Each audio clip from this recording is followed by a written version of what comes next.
has it actually been 9 days since I've uploaded? That is insane. That's actually insane. Now, guys, I want to share my settings with you, okay? Because I've been changing them up. I've been rocking with different stuff and whatnot. You want to use these, okay? Any settings I've given you in the past, pretty similar to what I'm about to show you right now, but this is what you want to use for the best movement, the best audio, the best everything, especially if you're playing default like myself. I got a default controller. I'm using a basic headset. Well, they're Astros, but they're old and all that kind of stuff, all right? So we're going to set all this up so that you guys could have the best advantage in game. Let's get into it.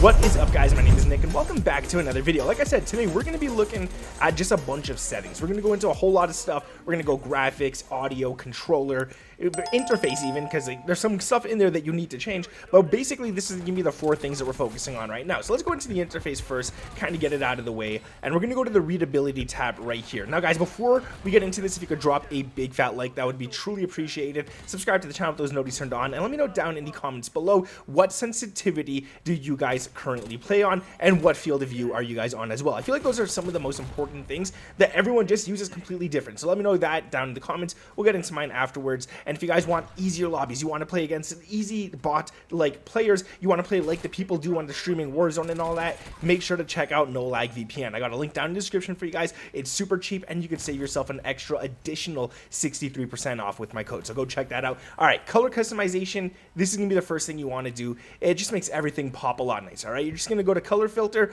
and you're going to set it to color filter 2.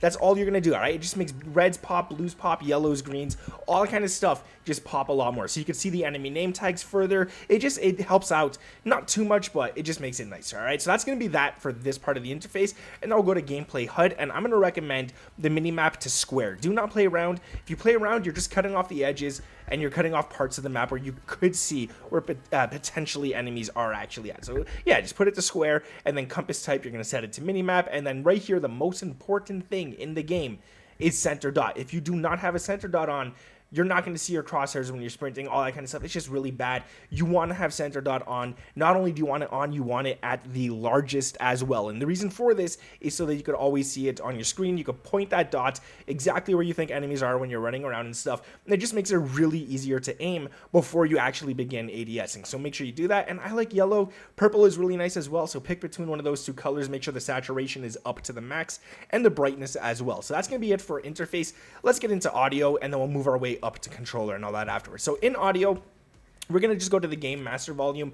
I put this at, so if I wasn't recording, and I honestly, being honest with you guys, I don't change it. I don't actually put it to 0, but if I wasn't recording constantly, this would be at 0 and this would be at 0. So gameplay music volume and cinematic music volume would both be at 0 because I don't want to hear that in game. I don't really care. Footsteps are more important to me and I want to hear footsteps a lot more. Now, dialogue volume and effects volume, this is what you want cranked up to 100, all right? Dialogue is basically the in-game characters talking to each other. Sometimes they have useful call-outs. You'll also hear when like enemies are calling in streaks and stuff. Make sure you have that up so you could hear it. And then effects volume, this is footsteps, this is grenades, this is gunshots, even people using suppressors could be heard if you have this up to 100. So make sure you go ahead and do that as well. Now the other stuff, again, not really that important, but I will say the audio mix, you want to put it to sucker punch, okay? Bass boost is great, it's awesome, but it's outdated. Sucker punch is where it's at. If you want to hear those footsteps, you want to hear those doors from far away, you want to hear a bunch of stuff,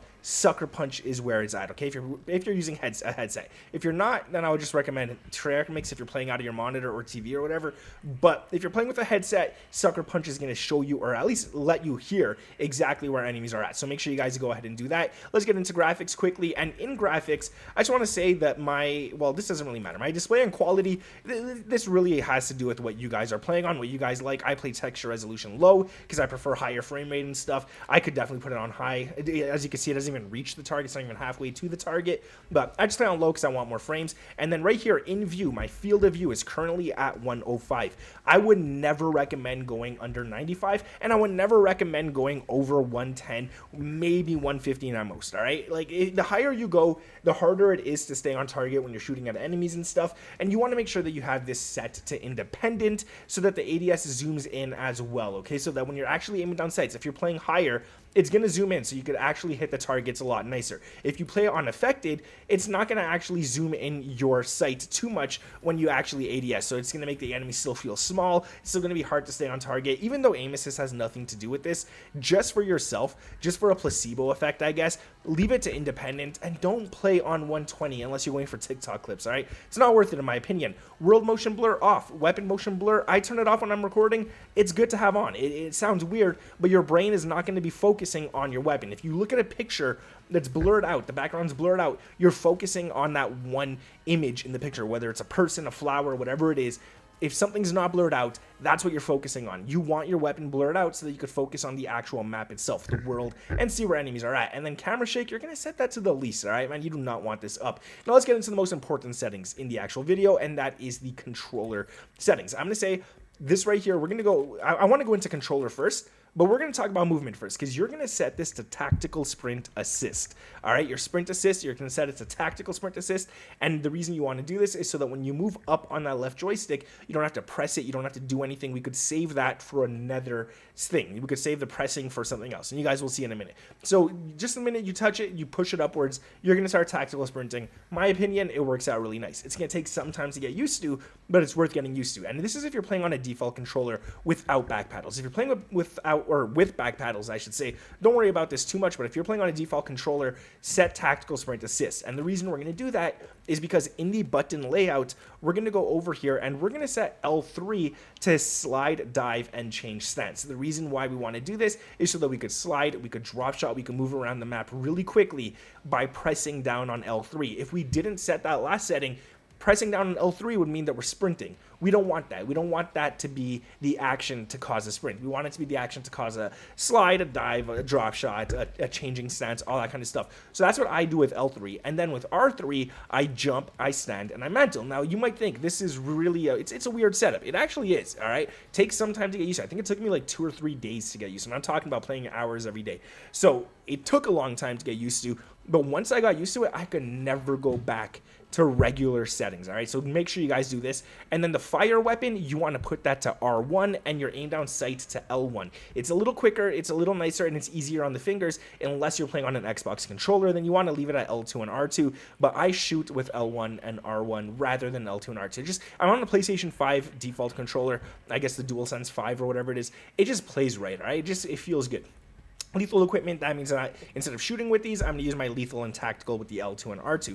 After that, we're going to go down into the sensitivity. Now, sensitivity is a very sensitive topic, no pun intended, but I'm going to say set it to what you're comfortable at, all right? I'm not going to tell you guys, oh, you got to play high, oh, you got to play low. If you're comfortable playing high and you could hit your shots and you could turn on people really fast and not overshoot or anything, make sure you play high. That's good for you. But if you're like me, I like a mid-range sensitivity. I'm going to play anywhere between 1.8 and 1.95. Right now, I'm currently on 1.9. But again, I would switch it out and stuff. Vertical, you could always put a little higher than the horizontal. It just feels a little more natural. But I'm just playing them both at 1.9 for now. Doesn't really matter too much. If you guys like it high, I will say there are pros and cons. Pros, you could turn on people extremely fast. It's great. Cons, you might over adjust your accuracy. You might actually miss the guy because it's too fast to control. And then if you go too low, all the way down to the lowest and somewhere around there, well, then you might not be able to turn on people, but your accuracy will be really, really nice. Going down to some other things, again, this is locked because we switched it out in the controller, in the button layout right there. So this is locked. If you guys didn't switch it out right here, it shouldn't be locked. But anyways, controller vibration, off. Don't play with it on. It is awkward. It is weird. It ruins your aim down, or not your aim down sights. It ruins your aim assist. So make sure to just turn it off, all right? Trigger effect, off again. And then dead zone inputs, we're going to set the left stick down to 0. I have to play on 6 because I got stick drift. But if you could go to 0, go to 0. And then we got the left stick maximum. I'm at 60 currently. You could go all the way down to 25. It's good. It's not bad. You'll sprint really quick. You'll move really quick if you put it down to 25. But yeah, it's just, I'm playing at 60 right now. Right stick minimum 6. And I wouldn't recommend going anywhere lower than 5. Some people are going to tell you, oh, you got to go to 0. Don't do that. If you go to 0, your aim assist is really bad. You just touch your stick by a millimeter, and it's going to fight that aim assist. So make sure that you're playing above 5, no higher than 15, no lower than 5. Right stick maximum 100, and then this right here, the default is 13 for some reason, which means you got to push those in up until it hits that number, that 13. Don't do that. Just leave it, dude. Just put it down to 0, all right? Now, in aiming, we got aiming advanced settings. I'm playing on gradual. I'm playing on, well, assist, obviously, and dynamic. And then my custom sensitivity per zoom is going to be 90, 90, 90, 85, 80, 80.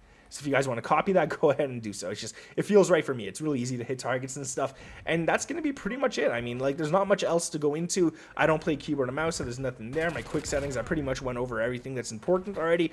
That's basically all the settings. That's currently what I'm playing on, and it is nice. A lot of you guys have told me that you love these settings and that you love playing on stuff like this as well. It just makes you really fast, and it gives you an upper hand. It gives you an edge when you're playing on a default controller and stuff. So if you guys enjoyed this video, make sure to drop a like, subscribe to the channel with those notifications turned on. Thank you guys for watching. And like I said, if you want easier lobbies, anything nice, check out No Lag VPN down in the description below. I got you guys with 63% off. Thank you guys for watching. My name is Nick, and I'll catch you in the next one. Peace.